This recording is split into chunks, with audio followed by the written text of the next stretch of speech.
이사야서 48장 11절의 말씀입니다. 나는 나를 위하여 이를 이룰 것이라. 어찌 내 이름을 욕되게 하리요 내 영광을 다른 자에게 주지 아니하리라. 우리가 하나님의 영광을 위하여서 살아간다라고 말합니다. 정말 이건 큰 축복이죠. 하나님의 영광을 말할 수 있고 하나님의 영광을 위하여 살아간다라고 고백하는 그 삶은 이렇게 하나님께서 선택하신, 하나님의 영광은 사람이 어찌할 수가 없습니다.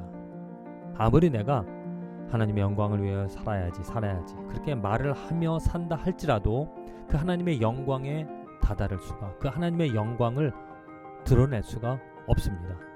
왜냐? 하나님이 허락하셔야 한다는 겁니다. 이 하나님의 영광은 다른 자에게 하나님께서 간직하시는, 하나님만이, 오직 하나님만이 가지고 계신 하나님의 영역, 하나님의 자취, 하나님의 향기, 하나님의 것이기 때문에 사람이 어찌할 수가 없습니다. 사람이 만들어낼 수가 없습니다. 사람이 왜 우상을 만듭니까? 하나님의 영광 때문입니다. 하나님의 영광인 줄 알고 하나님의 영광처럼 거룩한 것, 온전한 것, 완전한 것, 그 하나님의 능력인 줄 알고 그것이라 생각하며 만들어낸 우상들, 그 우상 앞에 절하고 그 우상으로 만족하며 살아갑니다. 이게 사람이 말하는 하나님의 영광, 신의 영광이라는 거죠.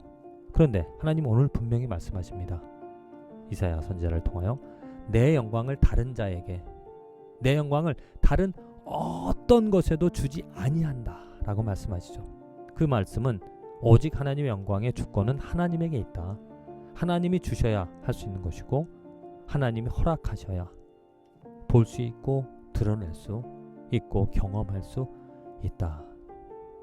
그래서 우리가 그 하나님의 영광을 본다, 하나님의 영광을 경험한다, 하나님의 영광을 위해 살아간다, 이렇게 말할 수 있다는 것은 하나님이 허락하신, 하나님이 선택하신, 하나님이 그 영광을 예수 그리스도를 통하여, 예수 그리스도를 인하여서 보여주신 그 하나님의 영광을 안자, 본 자, 경험한 자들만이 말할 수 있는, 오직 그 거룩함을, 아름다움을, 온전하심을, 용서하심을 볼 수 있는, 보고 있는 자가 하나님의 영광을 드러낼 수 있고 말할 수 있다는 거죠. 그러니까 한마디로 우선 하나님의 영광은 오직 예수 그리스도에게서 드러납니다. 절대 다른 것에 주지 않으셨습니다. 하나님의 영광은 저 산에 있는 것도, 또 동물에게 있는 것도, 아니면 사람이 세워놓은 아주 근사하게 보이는 건물들, 교회들, 웅장함들, 그런 것에 있는 것이 아니고 하나님의 영광은 예수 그리스도에게 있다. 그래서 그 예수 그리스도를 말미암아, 예수 그리스도를 통하여서 우리는 그 하나님의 영광을 알 수 있고 그 영광을 위하여서 살아갈 수 있다. 내가 하나님의 영광을 위하여 살아간다, 그렇게 말하는 의미는 무엇이냐? 바로 예수로 옷 입고 예수로 말하고 예수 안에서 살아가는 그 삶을, 그러한 고백을 말한다는 거죠.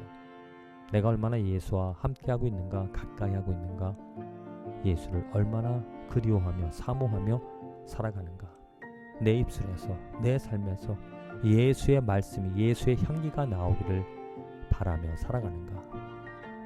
그러한 간절한 소원과 바람을 가지고 있는 자가, 그렇게 살아가는 자가 바로 하나님께서 허락하시는 하나님의 은혜를 얻어서 하나님의 영광을 드러내며 살아가는 것이라고 믿습니다. 부디 저와 여러분들의 삶에서 정말 하나님의 그 놀라우신 영광을 예수 그리스도로 말미암아 경험하고 볼 수 있고 또한 드러낼 수 있으므로 축복된, 하나님께서 인정하시는, 사용하시는 도구가 되어지는 삶이 되어지기를 간절히 기도드립니다.